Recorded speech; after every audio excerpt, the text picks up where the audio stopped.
የተሽከርካሪዎችን ሰሌዳ መቀየር ያስፈልገው በሀገሪቱ ያለውን የተሽከርካሪ ብዛትና ወቅቱ የሚጠይቀውን በቴክኖሎጂ የታገዘ አሰራርን ግምት ውስጥ በማስገባት መሆኑን ሚኒስትሩ ገልጸዋል።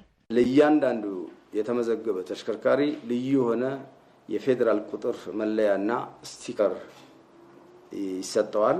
አሁን እየታየ ያለውን አላስፈላጊ የገንዘብ ብክነት ለማስቀረትና ዘመናዊ አሰራርን ለመከተል አዲሱ የተሽከርካሪዎች ሰሌዳ አስተዋጽኦ የጎላ መሆኑን ገልጸዋል።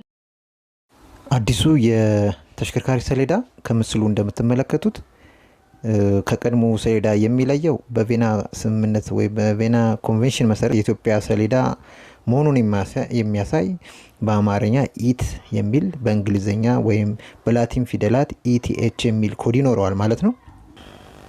ጀርባው ላይ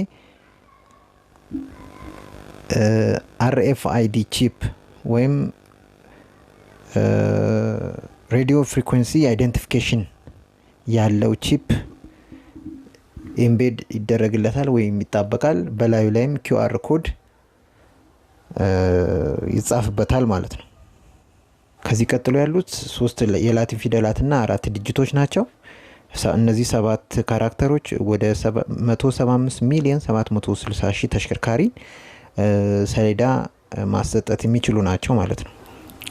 ከዚህ ጋር ተያይዞ ሌላ መነሳት ያለበት የትራንስፖርት ሚኒስትሩ ሲገልጹ እንደሰማችሁት አንድ ተሽከርካሪ የፊትና የኋላ ሰሌዳ እንዳለ ሆኖ ከዊንሺልድ ላይ ወይም መስታወቱ ላይ የሚለጥፈው ደግሞ ታግ አርኤፍአይዲ ይኖረዋል።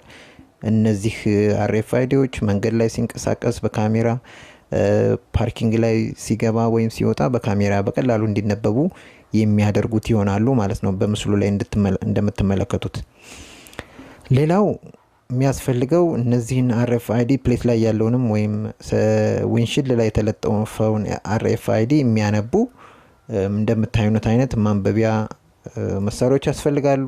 መንገድ ላይ ደግሞ ካሜራዎች እነዚህን ማንበብ የሚችሉ መሆን አለባቸው። ከዛ ጋር ተያይዞ በቪዲዮ ላይ እንደምታዩት ካሜራዎቹ አውቶማቲካሊ የተሽከርካሪውን ሰሌዳ በምስልም ሆነ በአርኤፍአይዲ ያደረጉ ሴንትራል ዳታቤዝ ላይ ወይንም በሚያነባው ሲሲቲቪ ካሜራ ላይ እንደዚህ ሬጂስተር ያደርጋሉ ማለት ነው። ልክ አርኤፍአይዲውን ማንበብ ከቻሉ ወይንም ሴንስ ማድረግ ሲችሉ የተሽከርካሪውን ፒክቸር ይወስዳሉ፣ ሰሌዳውን ይወስዳሉ።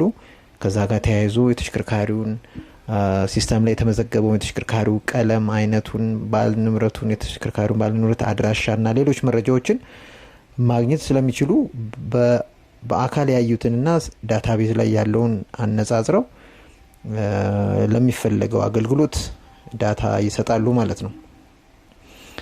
ቀጥሎ እነዚህ ሰሌዳዎች አላማ የሚሆነው ፓርኪንግ ላይ ነው። ፓርኪንግ ላይ አውቶማቲክ ፈቃድ ለሰጣቸው የፓርኪንግ አካላት ያለ ሰው ንክኪ ፓርኪንግ ከፍተው እንዲያስገቡ ወይንም እንዲዘጉ ያደርጋል ማለት ነው።